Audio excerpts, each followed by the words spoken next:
Yeah, the camels. Well, in America, actually, the cigarette brand is Wright's Turkish tobacco, right? So I was a little disappointed, actually, that there wasn't camels wandering around everywhere.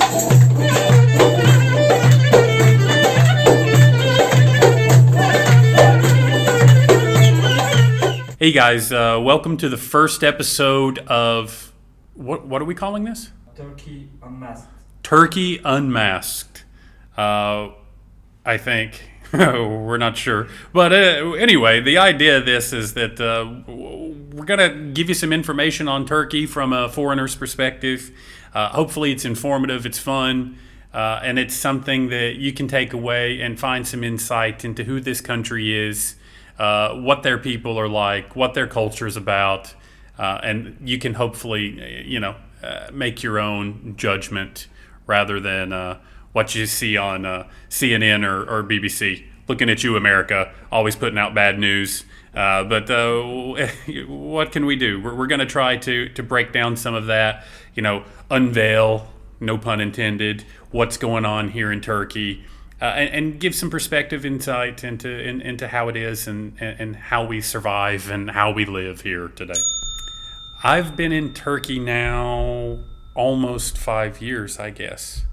I feel like time's not moving because I think every time I answer that question, I keep giving the same answer. And I feel like I was giving this answer 5 years ago. I don't know. I mean, I guess it's end of 2017, I guess, is when we made the move here full time. But I've always kind of had a foot in the door in Turkey, I guess for the last 10 years or so. The old ball and chain keeping me tied here a little bit. But so I've been here since 2017, the end of 2017. I think I can actually remember the first time I came to Istanbul and came to Turkey. It was 2010. It was August 2010. And it's the first time that I ever stepped foot in Turkey. And it's where they had Ataturk Airport at the time. And I got out and I'm just looking around at all of these old buildings, but they're colorful, right? They're like pale greens and pinks and yellows. And I've never seen buildings that looked like that. I mean, it was really, it took my eyes. It automatically kind of made me happy, right? Because you come off the plane, you're seeing all of this diversity and color. The weather's hot, the sun's beaming. It was just kind of like that, like that stereotypical Hollywood moment where I guess I knew what the trajectory of my life was going to be without really understanding what it was. Right, like I was a Sufi for about those 10 minutes I was in the car because I was spinning in circles because it was overwhelming. You get, well, first when you came out of the old Ataturk airport, there's all the people waiting there, and so you've got all these little amcas or Turkish uncles, waiting outside the gate, and you're trying to get into where it is that you're trying to go, and good luck if you can get those guys to understand please just move out of the way just a little bit. But it was a mystical moment for sure. I guess I didn't pay too much attention to it until I actually started dating my wife. When I started dating her, I started hearing the language much more conversationally instead of just, the guy hawking a t-shirt or pretzel or, whatever it was that he was trying to sell. But when I was hearing it, I remember my wife was talking to her father, right? I'm hooked. I'm all in. I remember she was talking to her father, and every time I'd hear, it sounded like in the phone, and I'm thinking to myself, good God, how am I going to meet this guy, right? Like, how am I going to go and say, hey, I'm Justin, I'd like to marry your daughter, right? Like, I'm trying to process it, and to me, it just I was like, come on, man, they're nonstop yelling, they're nonstop fighting. I guess they're all mafia related. I don't know. I mean, you have no idea because I come from a culture where you're supposed to speak nice and slow, and you're supposed to speak nice and calm. And if you raise your voice just a little bit, then you're being rude.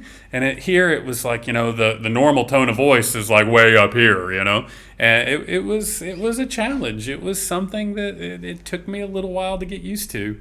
But then as I started to pick up Turkish and speak Turkish myself, then I started to realize that really there's this inflection in the voice, and depending on what you're wanting to say, sometimes you go high, sometimes you go low, and it started becoming a language that had a lot more depth, because when you hear it, it's not like you listen to French and it's like enchanté. It's got these sounds, right? I mean, Turkish doesn't have those sounds, but there's a lot of a depth, and you can take that back to the Ottoman times where it was a mixture. It's not the same that it is now, but it's pretty similar. And you have all of these authors, all these great writers of the time.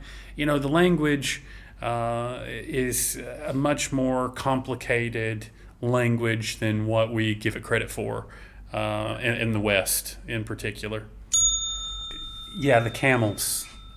Well, in America, actually, the cigarette brand is Wright's Turkish tobacco, right? So I was a little disappointed, actually, that there wasn't camels wandering around everywhere. But yeah, I mean, no, I mean, I guess I did enough research prior to that I didn't think Turkey was completely backwards than from what I was used to, but I did expect a lot less like major transport infrastructure.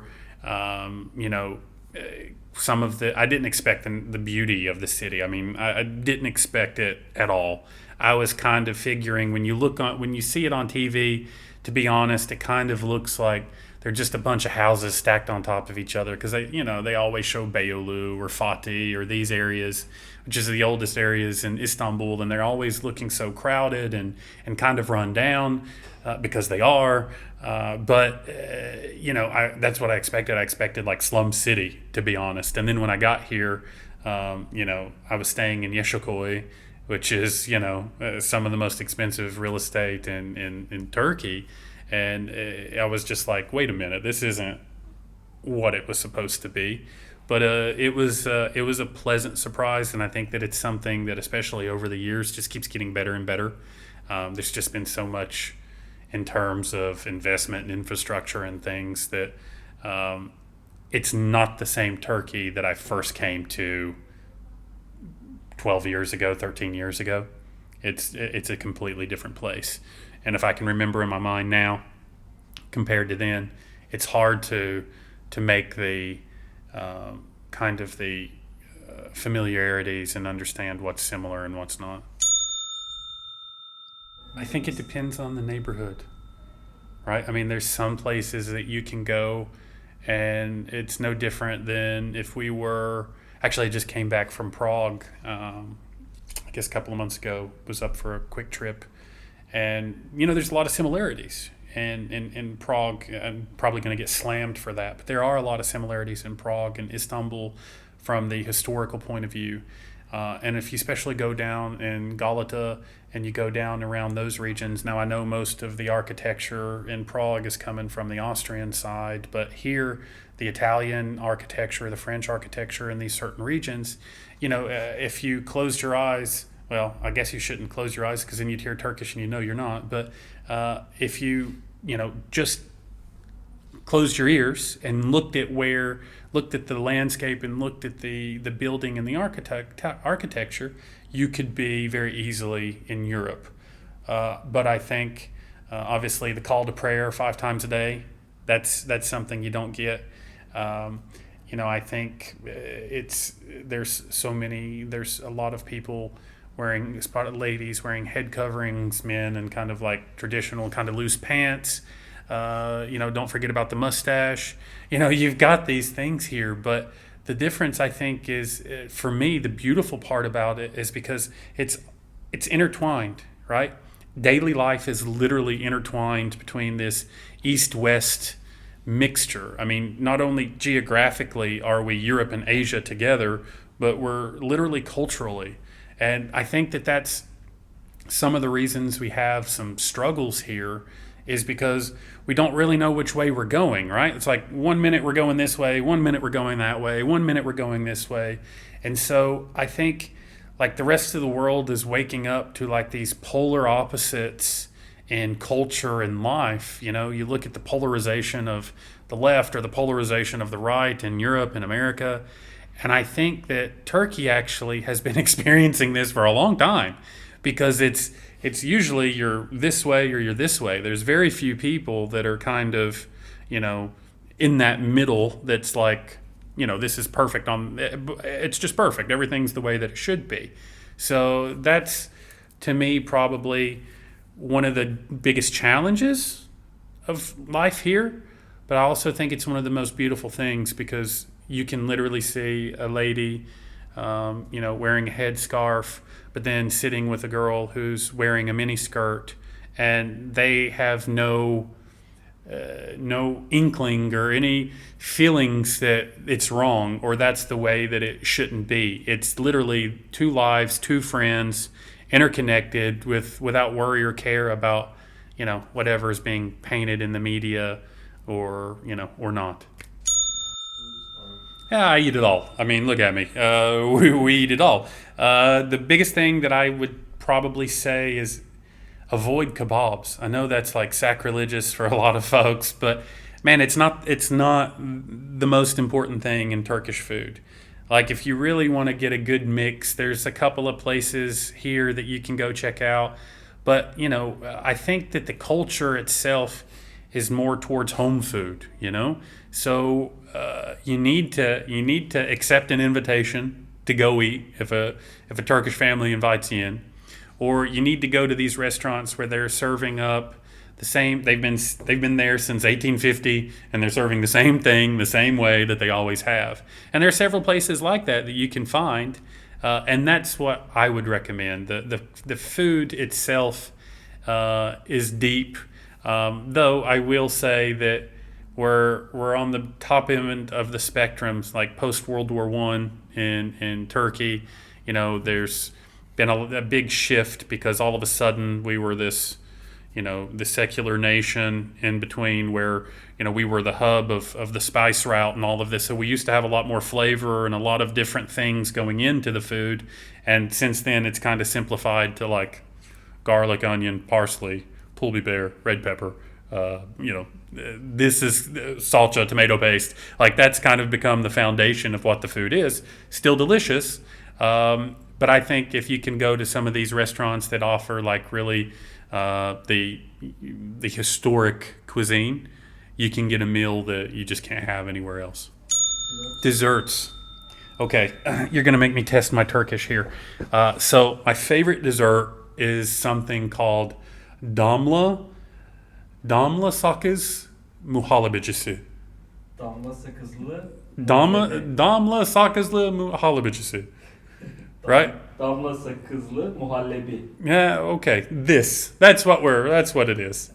The taste of gum in like a custard form with like this thin layer of mastic gum crunchy goodness is, for me, what a dessert should be.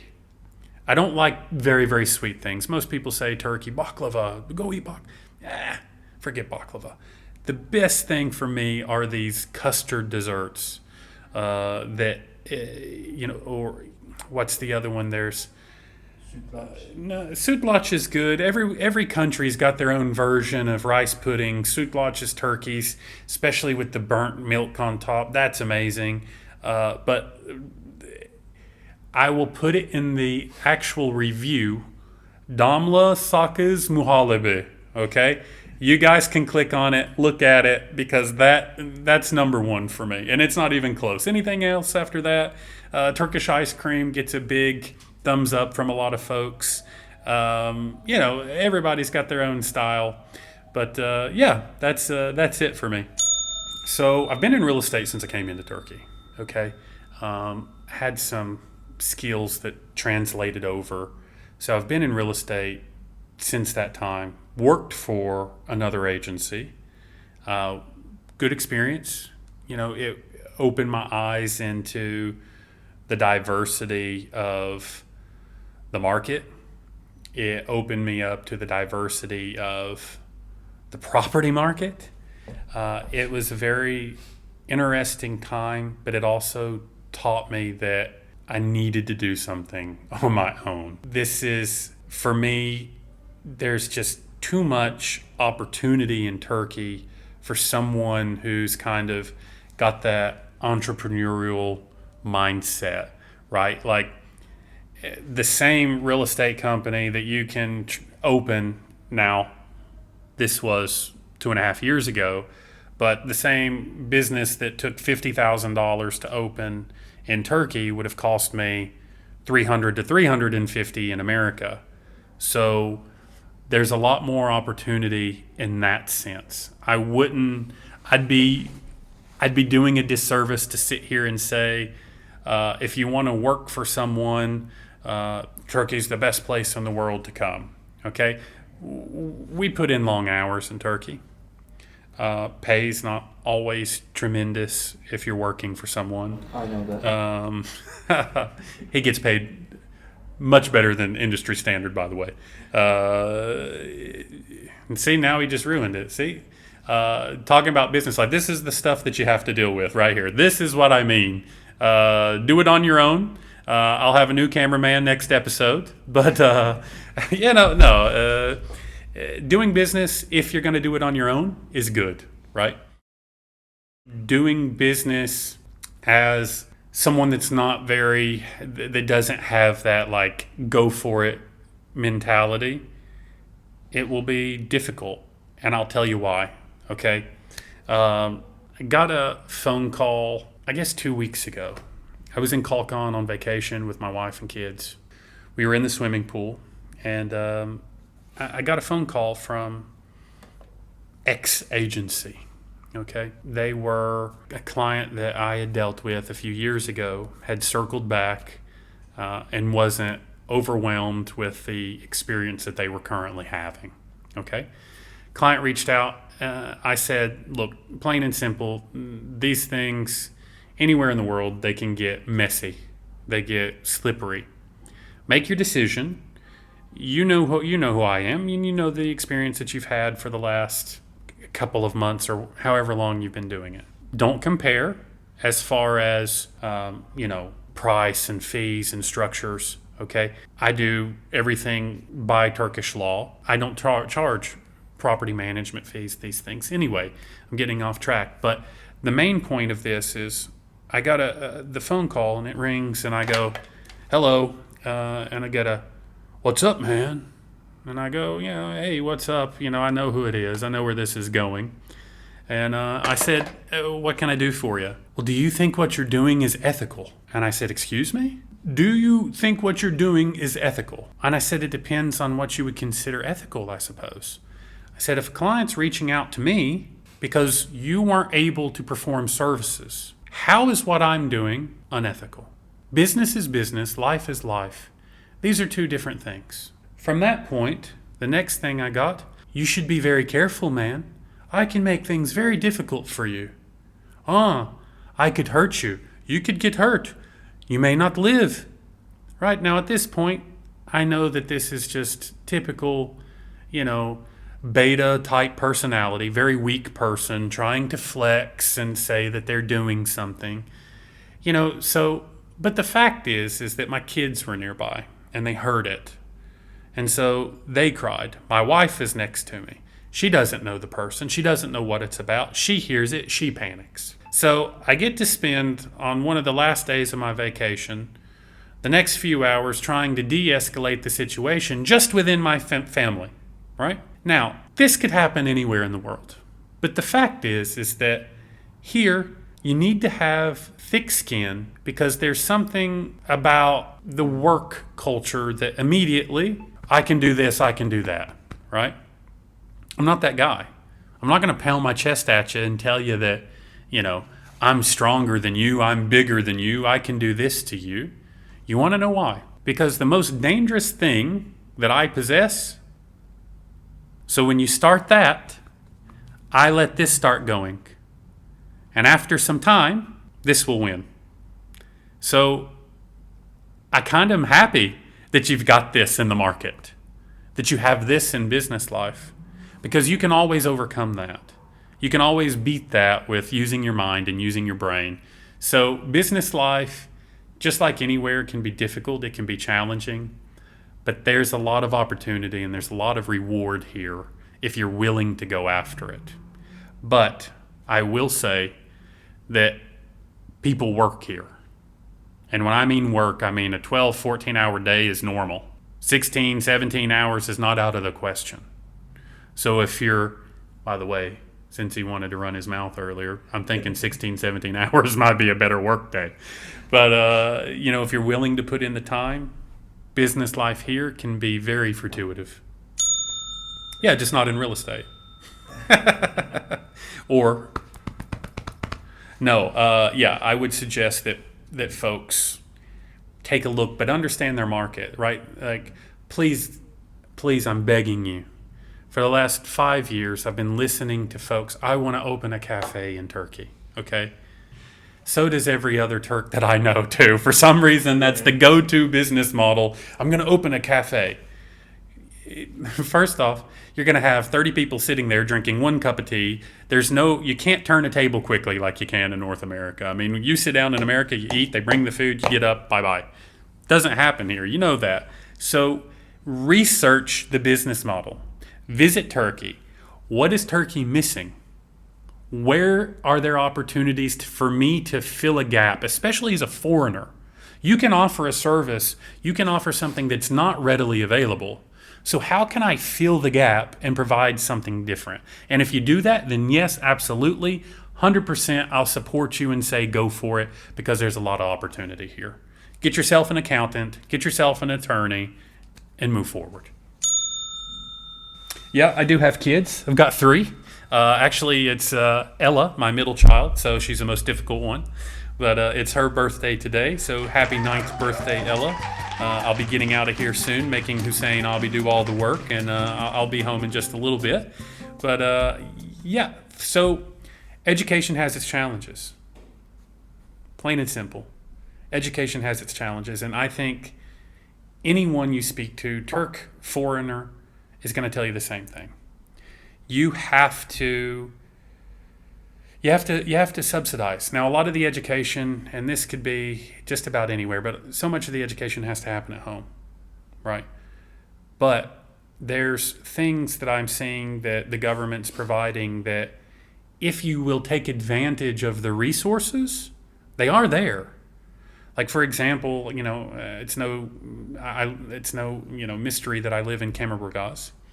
Kemerburgaz, we have what they call the mathematics home. And this is new, but it's something that they're starting, and they're teaching Singapore mathematics, Chinese mathematics. And what I mean, they've named it based on the country that they're deriving their algorithms and their strategies from. But they have, groups, 10 kids max, have to be over 2nd grade. And these programs go for like 8 weeks at a time. And you can keep signing them up for different programs, get the kids involved. They have tutors, which I can say is something that you have to absolutely take advantage of here, because they are affordable. Get the college kids that can help, your kids navigate the life sciences, the maths, the things that are important. And it can be a good experience. But I will say, no matter, you can pay $25,000, you can pay nothing, you can pay $10,000. Foreign language education is not up to par the way that it is in Europe.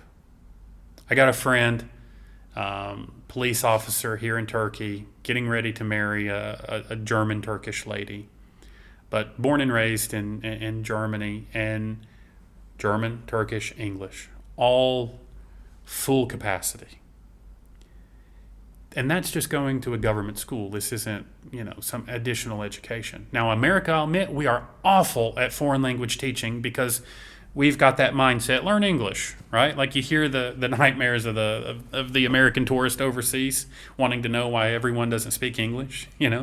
That's a cultural thing. But there are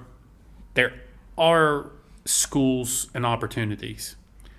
But I still think no matter what you do, you have to subsidize it. I do. That mathematics home, why do I know? Because I sent them there over the summer. Those kids were very happy to go do math in July. But, these are the things that we have to do. And so if you take advantage of these things, I think that education can be just fine. But you've got to find it. You've got to utilize it. Otherwise, it's average. Yeah, there are English-speaking schools. And the problem now, though, that we're facing on the Turkish side is that many of these schools, if you have a Turkish ID card or a Turkish passport, you can't utilize them. So it's becoming, a challenge now for Turks to send their kids to these full English schools. Like, for example, me, I would probably honestly prefer to send the girls to a full 100% English school. But the 3 that we looked into, we can't send them because they've got Turkish IDs. Even though they've got American passports as well, it defies logic, right? But there's a lot of struggles going on with the education system right now. And I know for a fact that it's better than what you got. I know that it's better than what my wife got, right? But it's still on the climb. But Turkey as a whole is an emerging nation. We're not we're not top 5 in world's economies. We don't have the world's best infrastructure. We don't have the world's best education system. We don't have the world's best health system. But what we have is there's a lot of things that you can do and combine it all together where you can get a sufficient, adequate, and even above average education for your family and for your kids. And so utilize it, But, you see that everywhere, I guess. But I'm more cognizant of it here because I'm the foreigner.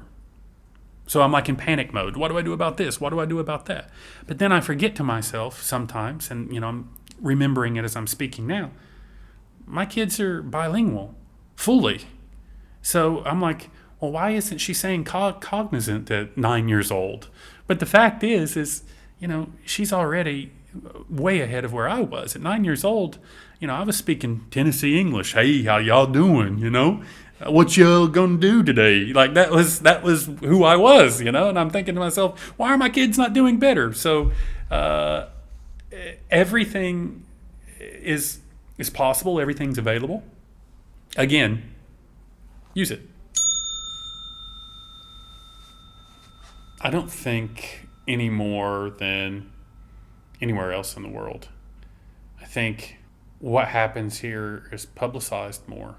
I think the good things that happen here are publicized less, but I don't think it's like overall dangerous. I think you've got an increased amount of petty crime, pickpockets, taxis. Even the police hate the taxis.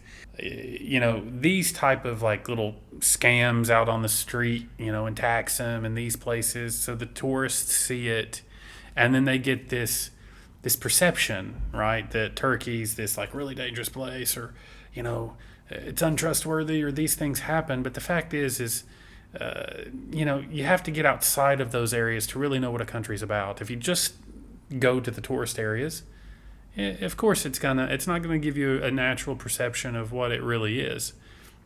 If we go to Times Square, you're gonna see every skiing gimmick that you possibly can. Guy walking around with the lanyard and showing everybody, hey, I work for the Red Cross. Can I have some? It's a scam. But because you're from the States, or because you're from there, you're like, yeah, come on, dude, get out of here. So the same, if you take that same approach and you realize that, hey, it's just the same thing. These guys see that you're a foreigner coming in with enough money to stay in a hotel, take a flight, take a taxi, do these things. He's hoping that he can just try to get $5-10 from you.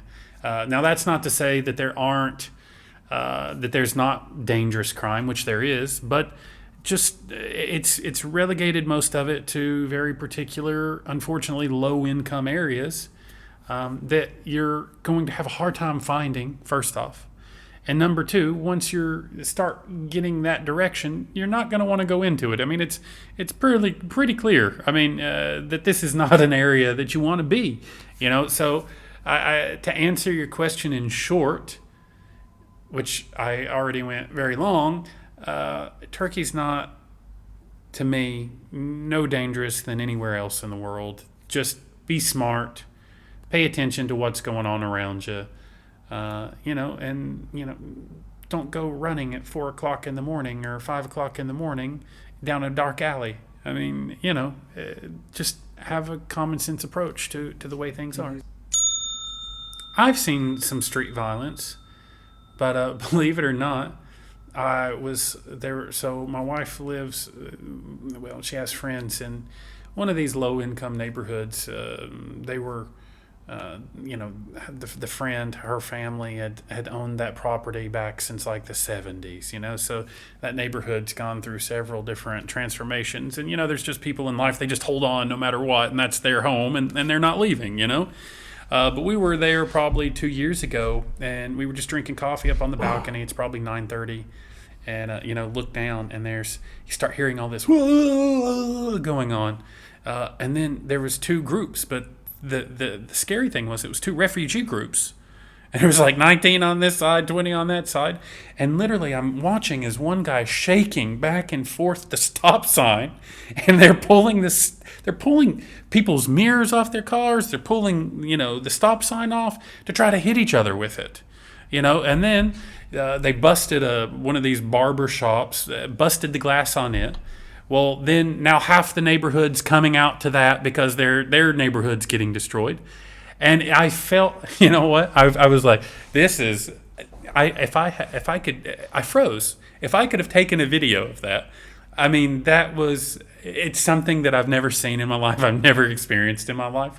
But I could have got popcorn and just sat there for a little while, Yeah, the police showed up. The police came.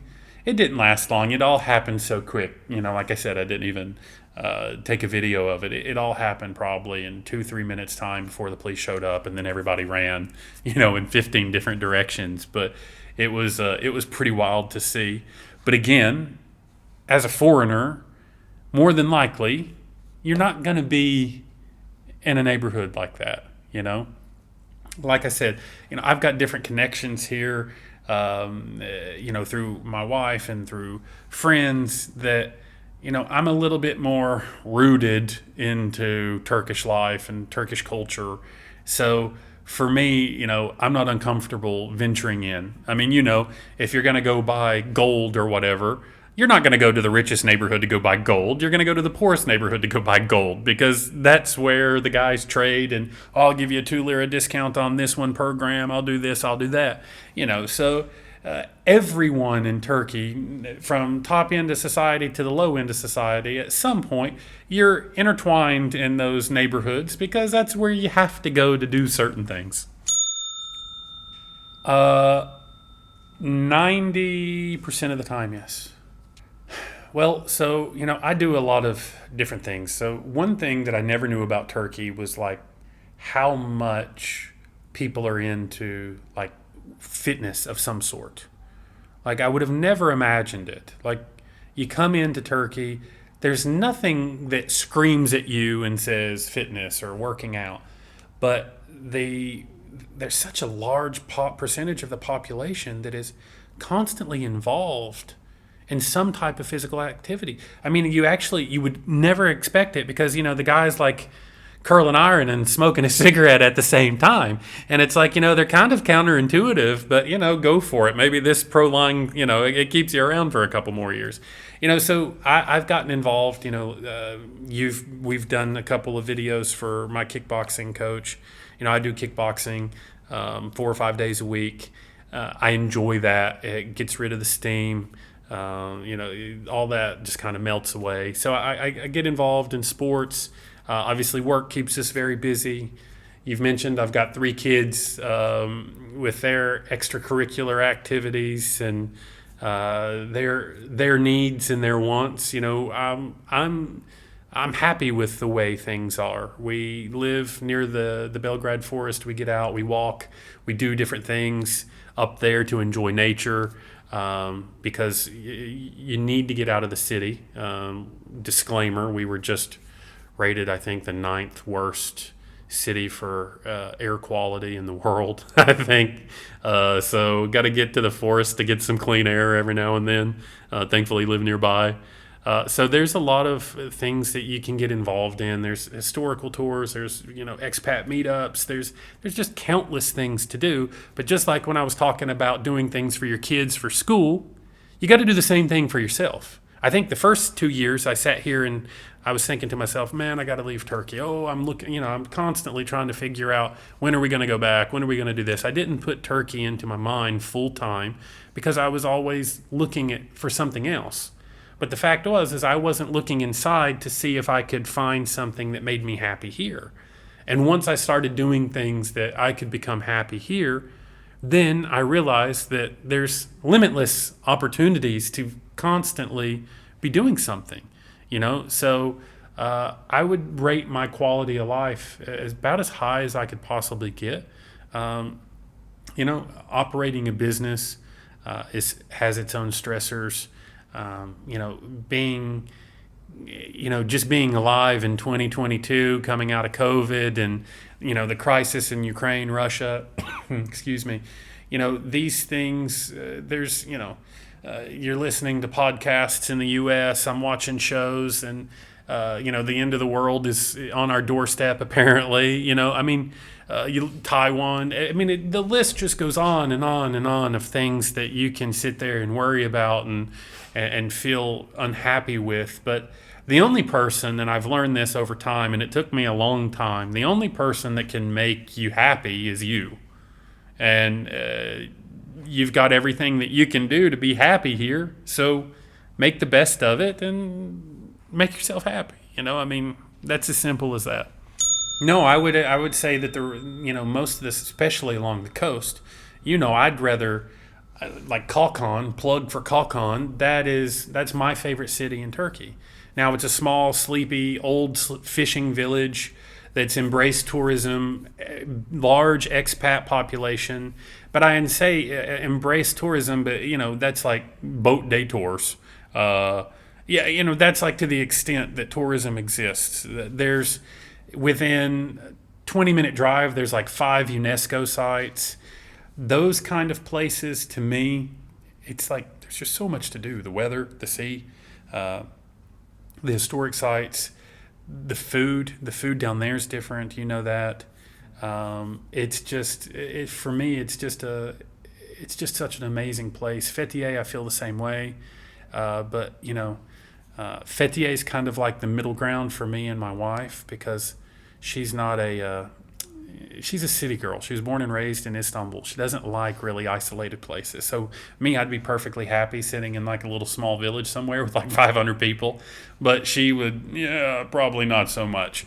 So Fethiye is a good mix for us because it's like, it's big enough malls and, things to do as far as nightlife and stuff like that she would be happy with.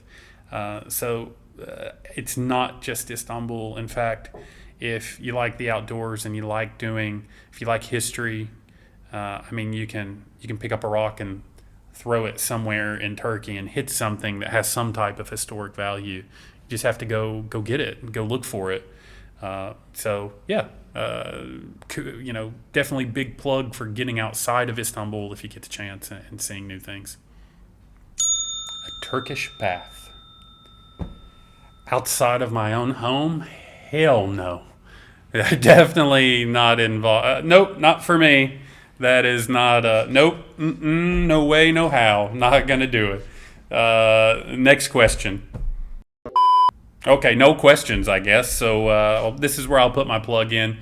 Guys, if you like the content, please subscribe down below. I'm also going to put a link to our Instagram and Facebook pages. If you want to see the updates on when our videos are going to be released, please click subscribe, follow us. Until I see you next week, take care, guys.